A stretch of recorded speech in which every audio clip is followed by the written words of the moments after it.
Hello everyone, कैसे हैं आप सभी। सरफेस केमिस्ट्री के लास्ट लेक्चर में हमने डिस्कस किया था अबाउट कोलोइड्स के बारे में। हम पढ़ रहे थे, कंटिन्यू करेंगे आज उसी टॉपिक को। तो आज हम बात करेंगे स्टेबिलिटी ऑफ कोलोइड्स के बारे में। इन द लास्ट लेक्चर में discuss about properties of colloids.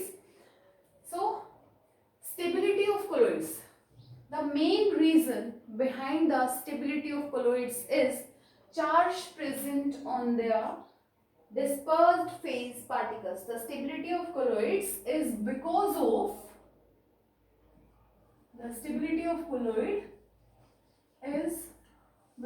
of the charge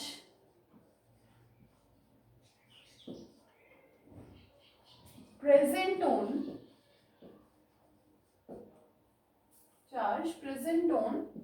dispersed phase particles. जो हमारे कोलोइडल पार्टिकल्स स्टेबल हैं वो किस वजह से हैं?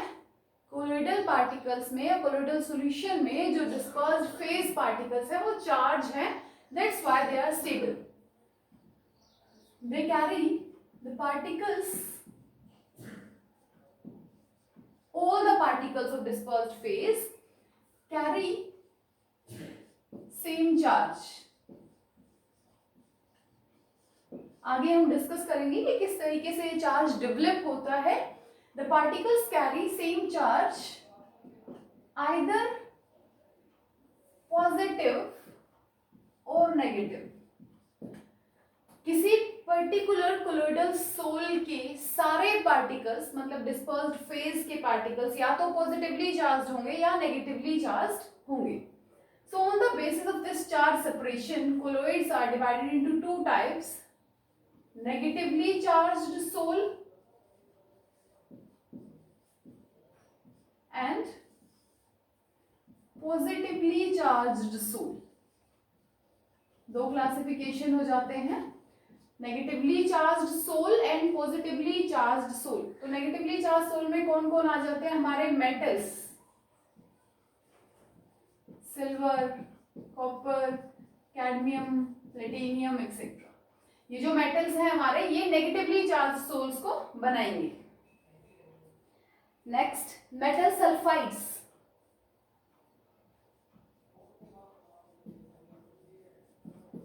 मेटल सल्फाइड्स हो गए लाइक CdS,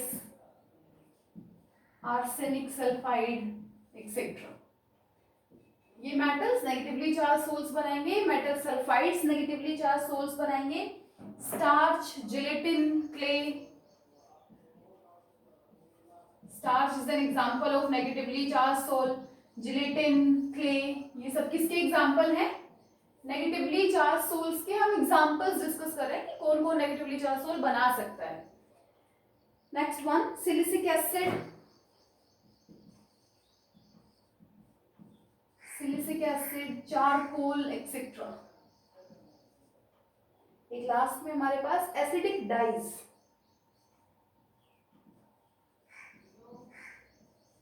जो हमारी एसिडिक डाइज होती हैं वो भी किसका एग्जांपल है? नेगेटिवली चार्ज्ड सोल का. सो ये कुछ पर्टिकुलर चीजें हैं जो नेगेटिवली चार्ज सोल को रिप्रेजेंट करती हैं. सिमिलरली मेटल हाइड्रोक्साइड्स, जो हमारे मेटल हाइड्रोक्साइड्स हैं वो पॉजिटिवली चार्ज सोल बनाते हैं. FeOH thrice, AlOH thrice etcetera. Metal oxides जैसे TiO2, ये भी पॉजिटिवली चार्ज सोल है. Haemoglobin, blood is a positively charge sol. Basic dyes, acidic dyes अगर नेगेटिवली चार्ज सोल्स हैं तो बेसिक डाई किसका एग्जांपल है? पॉजिटिवली चार्ज्ड सोल का. क्लियर? सो चार्ज के बेसिस पे दो टाइप के सोल्स होते हैं, पॉजिटिव चार्ज सोल्स और नेगेटिव चार्ज सोल. नोट कीजिए इसको. नेक्स्ट हम डिस्कस करेंगे theories of the origin of charges, की जो चार्जेस हैं वो किस किस तरीके से डेवलप होते हैं.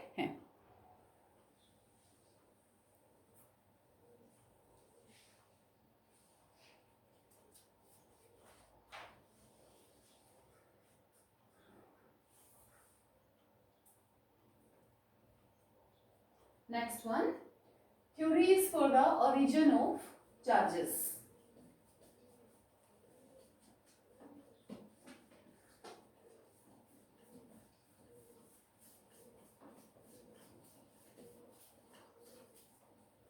Next is theories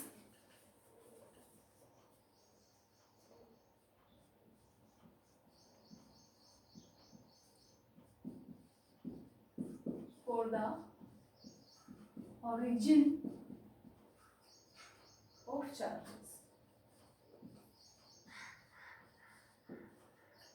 So probably तीन तरीके से चार्ज डेवलप हो सकता है. पहला, frictional electrification. For example, dispersed phase के पार्टिकल्स डिस्पर्जन मीडियम के पार्टिकल्स के साथ फ्रिक्शन प्रोड्यूस करे जिसकी वजह से चार्ज जनरेट हो जाए. नेक्स्ट हम बोल सकते हैं सरफेस मॉलिक्यूल्स अगर डिसोशिएट हो जाते हैं तो वहां पे भी चार्ज प्रोड्यूस हो जाएगा. And the last one is selective adsorption of ions, जो हमने पेप्टाइजेशन में आपको पढ़ाया. जैसे कोई पर्टिकुलर फ्रेशली प्रिपेयर्ड प्रेसिपिटेट में अगर हम इलेक्ट्रोलाइट डालते हैं तो वहां पे एक पर्टिकुलर आयन एड्सॉर्ब हो जाता है. So first theory is due to frictional electrification. Due to frictional electrification. ज्यादा कुछ नहीं है इस पॉइंट में, simply charge develop because of, किस वजह से, rubbing between dispersed phase particle and dispersion medium particle. Charge develop because of friction between dispersed phase and dispersion medium particles. इनके बीच में फ्रिक्शन होता है और फ्रिक्शन की वजह से चार्ज डेवलप होता है. Second one, due to dissociation of surface molecules.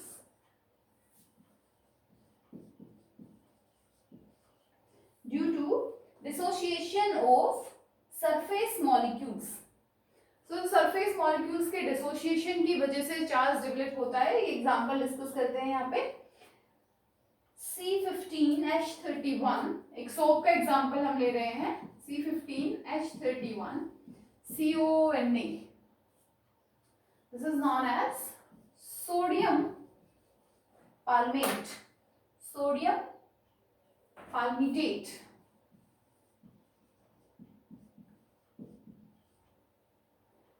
This molecule, just example of soap, dissociate and produced charged species.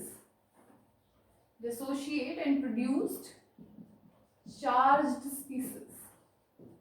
तो एक ये तरीका है चार्ज को डेवलप करने का. पहला हमने पढ़ा फ्रिक्शनल इलेक्ट्रिफिकेशन, दूसरा हमने देखा dissociation of surface molecule, third हम देखेंगे selective adsorption of ions. Note कीजिए इसको.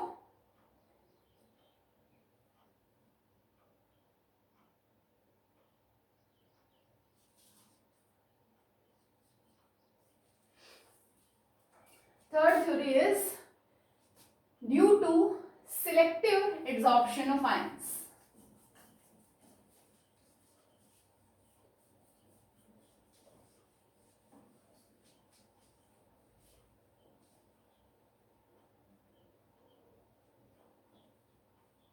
Third one is due to selective adsorption of ions. वही चीज फ्रेशली प्रिपेयर्ड प्रेसिपिटेट होगा और वहां पे आप एक इलेक्ट्रोलाइट डालेंगे, उस इलेक्ट्रोलाइट से एक पर्टिकुलर आयन उस पे एड्सॉर्ब हो जाएगा. Simply if colloidal particles adsorb positively charge ions को एड्सॉर्ब करें तो वो क्या बन जाएंगे, पॉजिटिवली चार्ज्ड सोल. क्या बोलेंगे हम उन्हें? Positively charged sol. If colloidal particles absorb negative charge ion, अगर वो नेगेटिव चार्ज आयंस को एब्सॉर्ब करेंगे तो वो क्या बन जाएंगे? Negatively charged sol. और हम बात करें प्रेफरेंशियली वो आयन एब्सॉर्ब होगा जो कॉमन आयन होगा. तो लिखिए इस चीज को, generally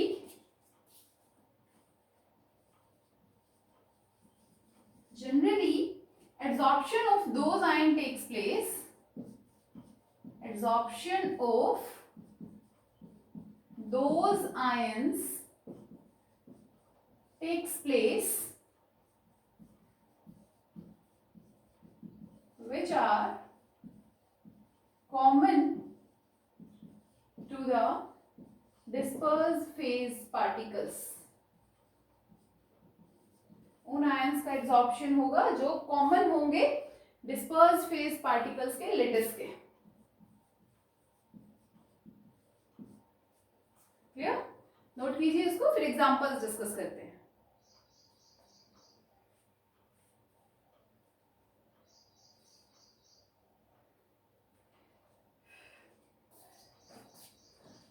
for example,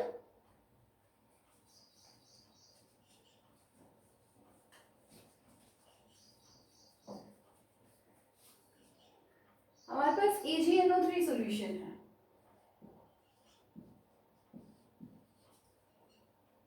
We have AgNO3 reacts with potassium iodide. AgNO3 potassium iodide के साथ रिएक्ट करके सिल्वर आयोडाइड बना रहा है. नाउ इनमें से जो चीज एक्सेस में होगी उसका आयन आगे जाके एब्सॉर्ब हो जाएगा. For example take Ki in excess. तो जितना अमाउंट AgNO3 का था उसने Ki के साथ रिएक्शन किया और वो AgI में कन्वर्ट हो गया. उसके बाद सॉल्यूशन में हमारे पास कौन प्रेजेंट है? Ki प्रेजेंट है. सो प्रेफरेंशियली इस प्रेसिपिटेट के चारों तरफ I नेगेटिव क्या हो जाएगा? एब्सॉर्ब हो जाएगा.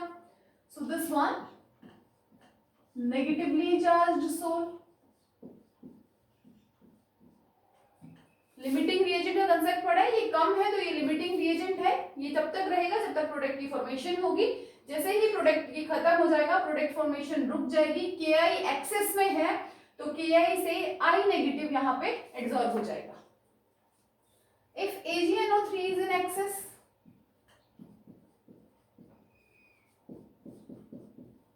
Now in this case Ki is limiting reagent, so AgI is formed and Ag positive ion is adsorbed over this. So this one formed positively charged soul. Common to the lattice. जो ion lettuce के पास common होगा वो adsorb होगा. Like यहाँ पे हमारे पास दो ion है Ag plus and I minus, और इसके पास Ag प्लस आयन है तो Ag plus ion preferentially adsorb होगा.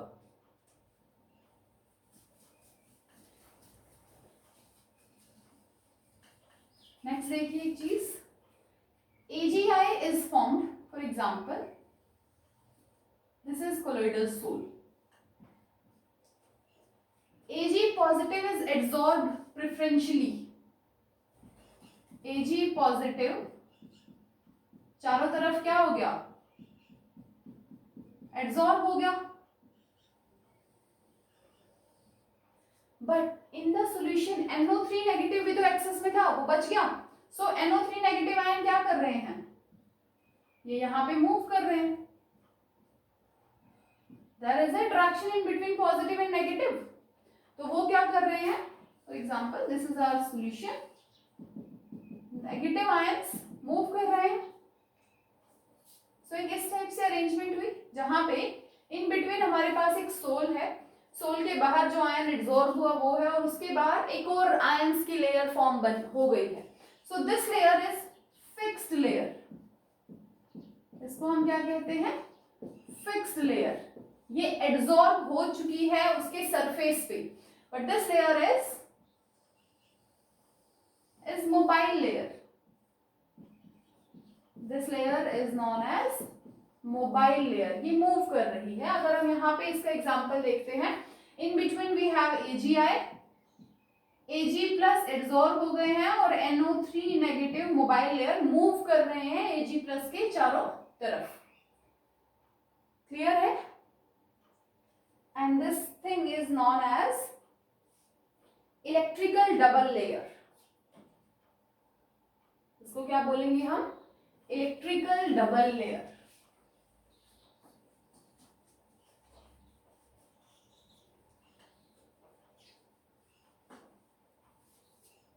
This is known as electrical double layer। दूसरा नाम है इसका हेल्महोल्ट्ज डबल लेयर।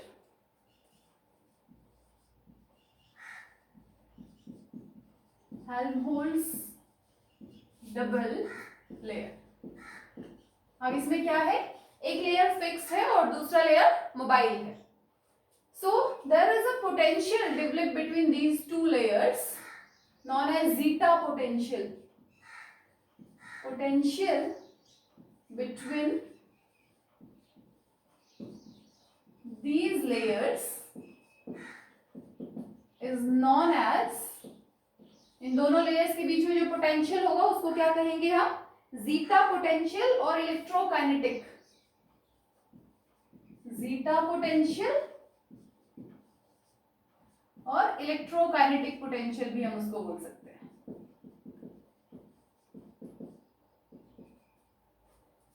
इस टाइप के दो लेयर्स के सिस्टम को इलेक्ट्रिकल डबल लेयर या हेल्महोल्ट्ज डबल लेयर, जो पोटेंशियल इनके बीच में डेवलप होगा उसको हम कहेंगे जीटा पोटेंशियल, या उसका दूसरा नाम हो सकता है electrokinetic potential. And zeta potential is represented by Z। This is equals to 4 pi neta u divided by d। 4 and pi variable, pi mathematical constant है 22/7, whereas neta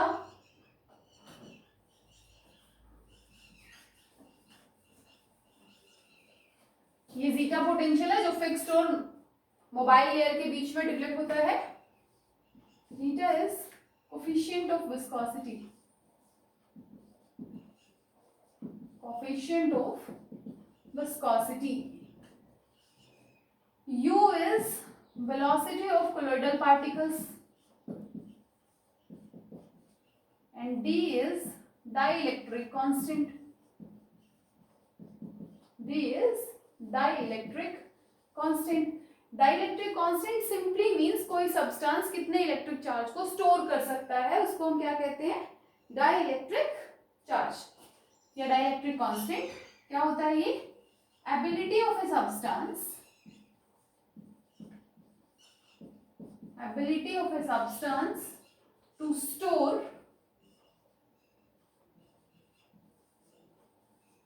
electric energy, to store electric energy in an electric field, in an electric field। This is all about theories। तो हमने 3 theory discuss की। पहले हमने discuss की कौन सी? Frictional electrification, friction की वजह से चार्ज प्रोड्यूस करना। दूसरी हमने बात की डिसोसिएशन ऑफ सरफेस मॉलिक्यूल्स, जहां पे हमने सोप का एग्जांपल दिया। थर्ड हमने डिस्कस किया selective adsorption of ions. Common ion generally favourably adsorb होते हैं।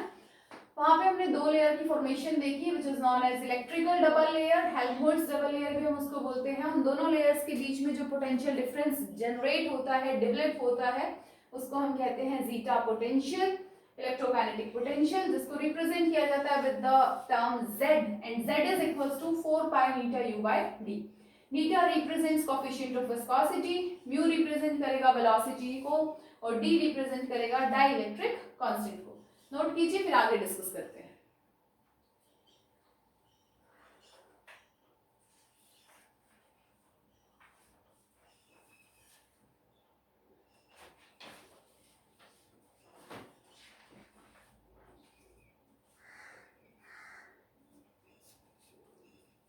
नेक्स्ट हम एक दो प्रॉपर्टीज और डिस्कस करेंगे कोलोइडल सॉल्यूशंस की।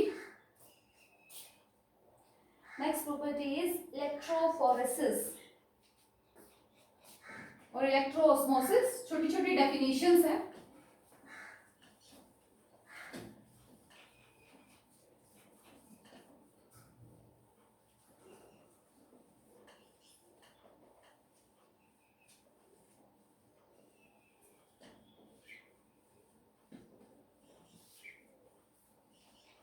क्लियर है? तो स्टेबिलिटी किस वजह से होती है? चार्ज की वजह से होती है।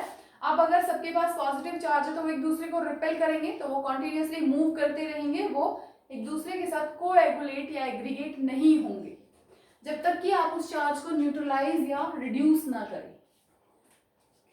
नेक्स्ट वन, एक छोटी सी डेफिनेशन है electrophoresis. Electrophoresis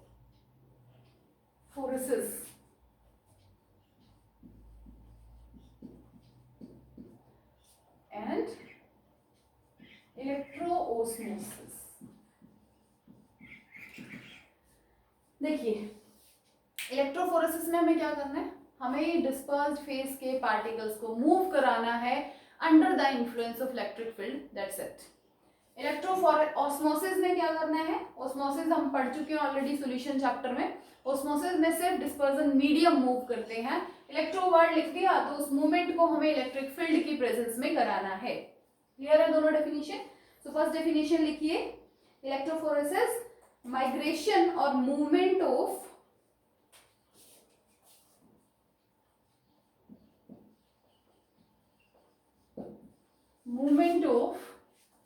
colloidal particles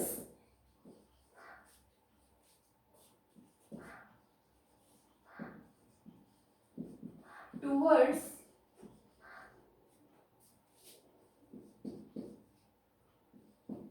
oppositely charged electrode, oppositely charge electrode की तरफ हमें मूव करना है under the influence of electric field, under the influence of electric field. Electric field की प्रेजेंस में कोलोइडल पार्टिकल्स का मूव करना अपोजिटली चार्ज इलेक्ट्रोड की तरफ, क्या कहेंगे हम उसको? Electrophoresis.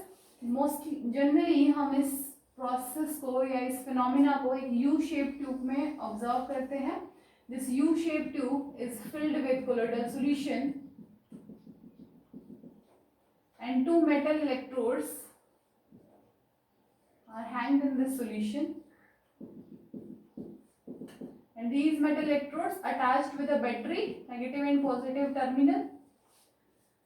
When we switch on the battery, negative, if the dispersed phase is negatively charged, so negative ions move towards positive side, and if our colloidal solution is positively charged, so positive ions move towards negative side, and this movement is known as electrophoresis. Now electroosmosis लिखिए, the movement of dispersed phase, the movement of dispersion medium, the movement of dispersion medium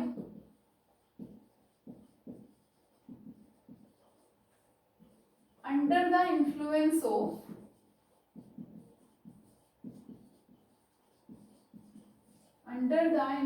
of electric field, under the influence of electric field, जब disperse phase के particles को move ना करने दिया जाए उसको हम क्या कहते हैं? इलेक्ट्रोऑस्मोसिस। The movement of dispersion medium under the influence of electric field is known as electroosmosis. Note कीजिए, फिर हम अपना नेक्स्ट टॉपिक स्टार्ट करेंगे, कोएगुलेशन।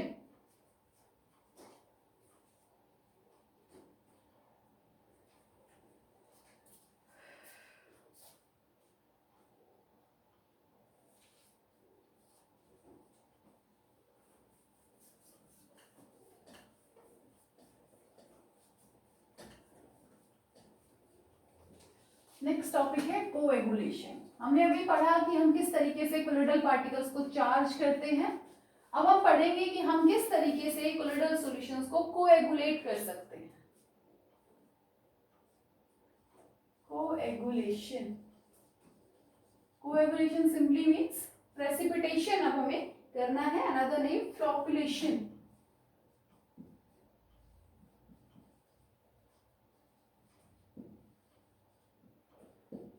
कोएगुलेशन और फ्लोएक्युलेशन, क्या करना है इस प्रोसेस में? प्रेसिपिटेट करना है कोलोइडल पार्टिकल्स को। देखिए, precipitation of colloidal solution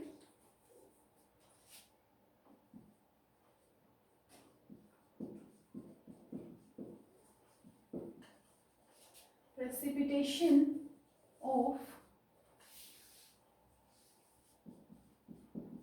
colloidal solution by adding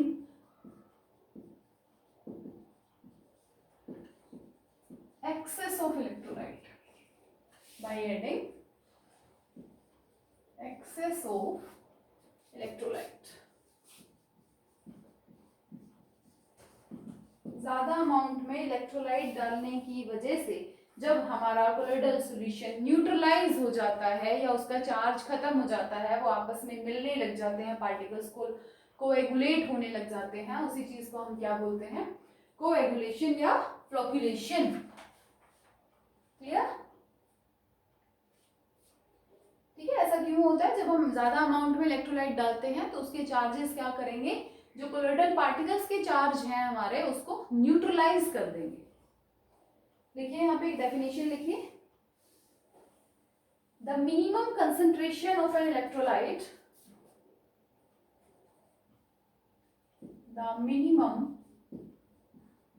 concentration of an electrolyte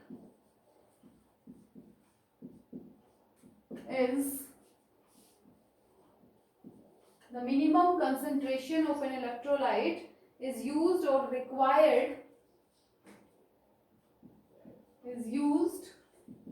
required to coagulate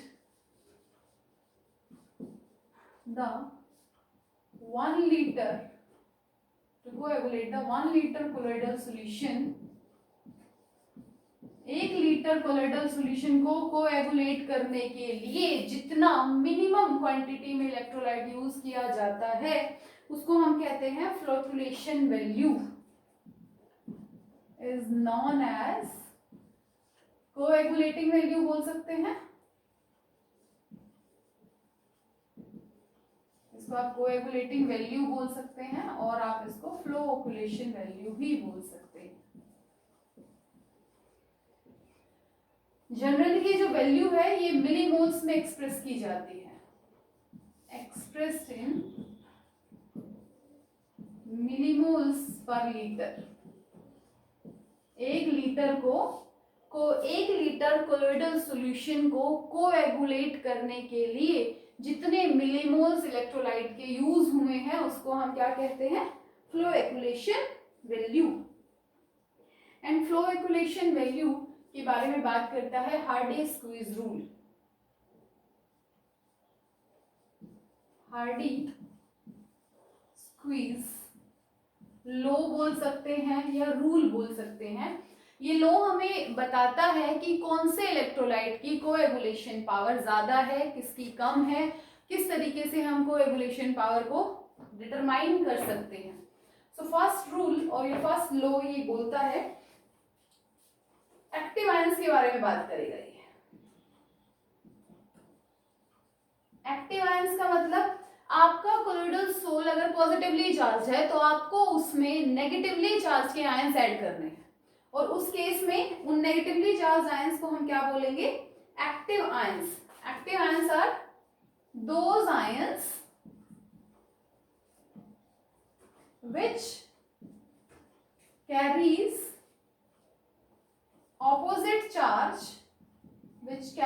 opposite charge to the soul।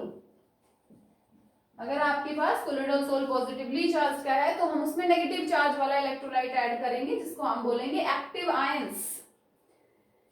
Second point इन्होंने कहा कि किसी भी आयन की जो कोएगुलेटिंग पावर है वो उसकी वैलेंसी के डायरेक्टली प्रोपोर्शनल रहेगी.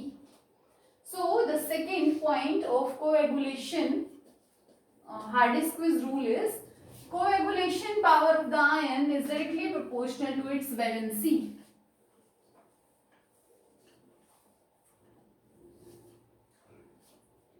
सेकेंड पॉइंट क्या कहा इन्होंने? कोएगुलेशन पावर ऑफ इलेक्ट्रोलाइट, किसी भी इलेक्ट्रोलाइट की जो कोएगुलेशन पावर है is directly proportional to the valency. उस आयन की वैलेंसी के डायरेक्टली प्रोपोर्शनल रहेगी वो. अगर वैलेंसी ज्यादा है तो उसकी कोएगुलेटिंग पावर भी क्या रहेगी? ज्यादा रहेगी. क्लियर है? For example, we have a positive sol FeOH thrice. अब इसको कोएगुलेट करने के लिए we have 4 ions Fe, CN6 4 negative. इस आयन को यूज कीजिए. PO4 3 negative, SO4 2 negative, NCl negative. Clear? ये एक पॉजिटिवली चार्ज सोल है हमारा, और अब इसको कोएगुलेट करने के लिए 4 आयंस हैं. तो हार्डेस्ट रूल क्या कहता है? ये रूल कहता है जिसकी वैलेंसी सबसे ज्यादा उसकी कोएगुलेटिंग पावर सबसे ज्यादा. सो हम इजीली आयंस में से ये फाइंड आउट कर सकते हैं कि किसकी कोएगुलेशन पावर ज्यादा है और किसकी कोएगुलेशन पावर कम है. We have a negatively charged soul AS2S3 S2 negative, और हमारे पास 3 आयंस हैं यहाँ पे, एल्यूमिनियम +3, मैग्नीशियम +2 एंड सोडियम +1.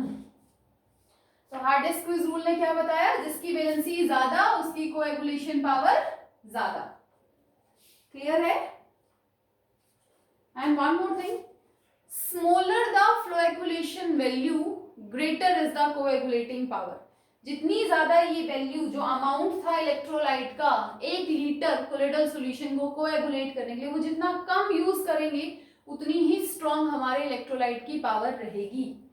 सो एक लाइन लिख लीजिए, smaller the coagulation value, greater is the coagulating power of electrolyte. Smaller the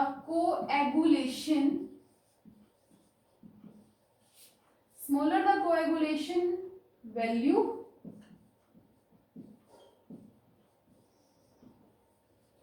greater is the coagulation power. Note कीजिए, किसी भी इलेक्ट्रोलाइट की कोएगुलेशन वैल्यू जितनी छोटी रहेगी उतना ही उसकी पावर क्या रहेगी? ज्यादा रहेगी. This is all about coagulation and flocculation. Next we discuss about protection of colloids. अब हम क्या कर रहे हैं?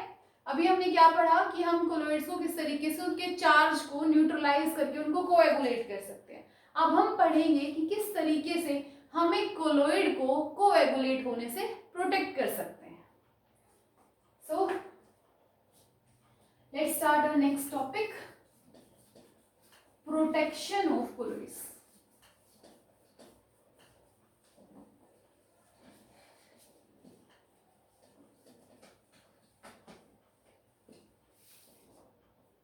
Last topic,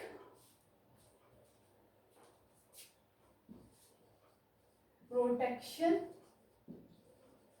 of colloids.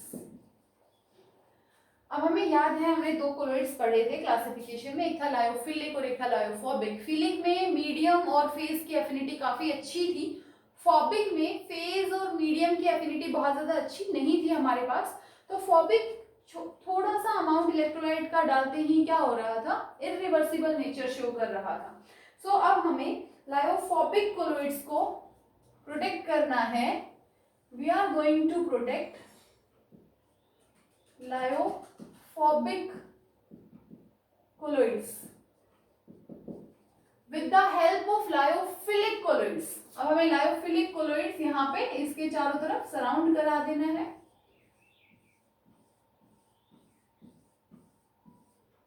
These are lyophilic colloids. क्योंकि इनको प्रेसिपिटेट आउट करने के लिए हमें बहुत ज्यादा इलेक्ट्रोलाइट चाहिए, तो अगर हम लायोफोबिक कोलोइड्स को थोड़े से अमाउंट इलेक्ट्रोलाइट से प्रोटेक्ट करना चाहते हैं तो हम क्या करेंगे, उसमें लायोफिलिक कोलोइड्स को ऐड कर देंगे। लिखिए, द प्रोटेक्शन ऑफ और द प्रोसेस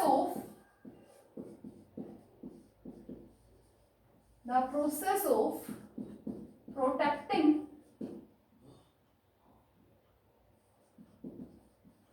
किसको प्रोटेक्ट करना है, लायोफोबिक कोलोइड्स को। The process of protecting lyophobic colloids, और किससे प्रोटेक्ट करना है, एडिशन ऑफ इलेक्ट्रोलाइट से, from precipitation by adding electrolytes. Electrolytes add करने की वजह से जो इनका प्रेसिपिटेशन हो जाता है, अब उससे हमें क्या कर, उसको प्रोटेक्ट करना है। The process of protecting lyophobic colloids from precipitation by adding electrolytes due to, किस तरीके से प्रोटेक्ट करेंगे, due to addition of lyophilic colloids. हम क्या करेंगे, हम उसमें लायोफिलिक कोलोइड्स को ऐड कर देंगे। This is lyophilic protection. समझ क्या आया, क्या होता है, लायोफोबिक को बचाना है प्रेसिपिटेट होने से। प्रेसिपिटेट किस वजह से होते हैं, इलेक्ट्रोलाइट्स की वजह से। हम क्या करेंगे, उसके सॉल्यूशन में लायोफिलिक कोलोइड्स डाल देंगे, बिकॉज लायोफिलिक कोलोइड्स में मीडियम और फेज की एफिनिटी बहुत अच्छी है। उसको प्रेसिपिटेट आउट करने के लिए हमें बहुत ज्यादा अमाउंट में इलेक्ट्रोलाइट की जरूरत होती है। क्लियर, नोट कीजिए उसको। इसके बाद हम दो डेफिनेशन डिस्कस करेंगे। One is gold number.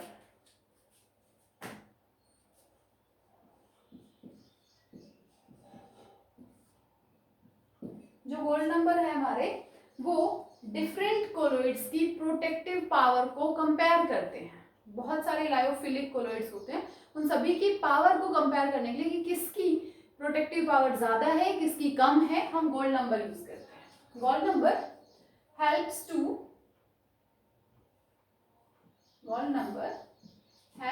To compare the protective power of colloids, या फिर लिखिए यहाँ पे लायोफिलिक कोलोइड्स की जो प्रोटेक्टिव पावर है उसको कंपेयर कराने में हेल्प करता है ये। ठीक है, डेफिनेशन लिखिए गोल्ड नंबर की। What is gold number? Gold number specifically data के ऊपर ही हम उसकी डेफिनेशन को एक्सप्लेन करते हैं। लिखिए, the number of milligram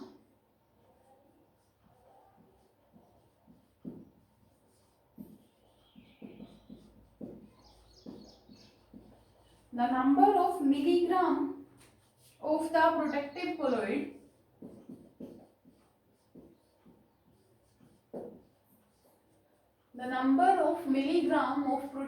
colloid required to prevent the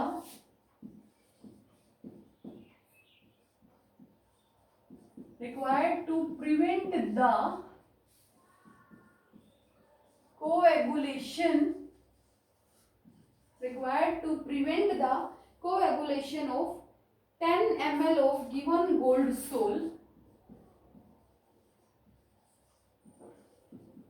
10 ml of given gold sol। अब हमें क्या करना है, यहाँ तक डेफिनेशन में हमने क्या बोला कि हमें प्रोटेक्टिव कोलोइड्स का कितना मिलीग्राम चाहिए 10 ml गोल्ड सोल को प्रोटेक्ट करना है किससे, when 1 ml of 10%, when 1 ml of 10% solution of NaCl is added to it, is added to it।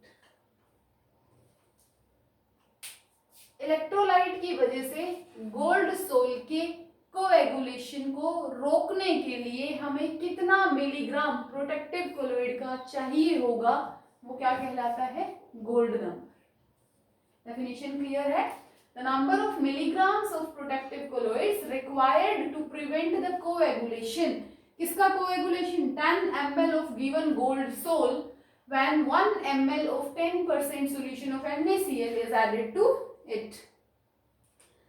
Smaller the gold number, greater is the power। Smaller the gold number, gold number की value जितनी छोटी होगी उतनी ही protective power ज्यादा होगी। Smaller the gold number, greater is the protective power।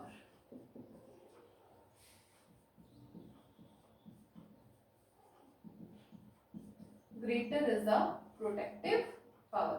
जितना gold number छोटा protective power उतनी ही ज्यादा।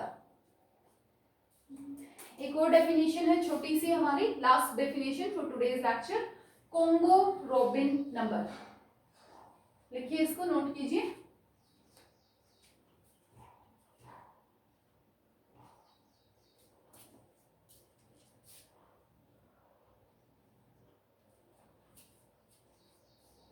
Next is Congo rubin number.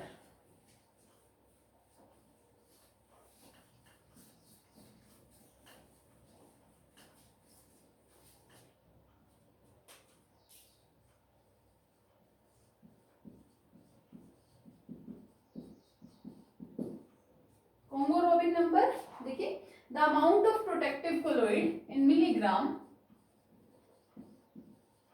The amount of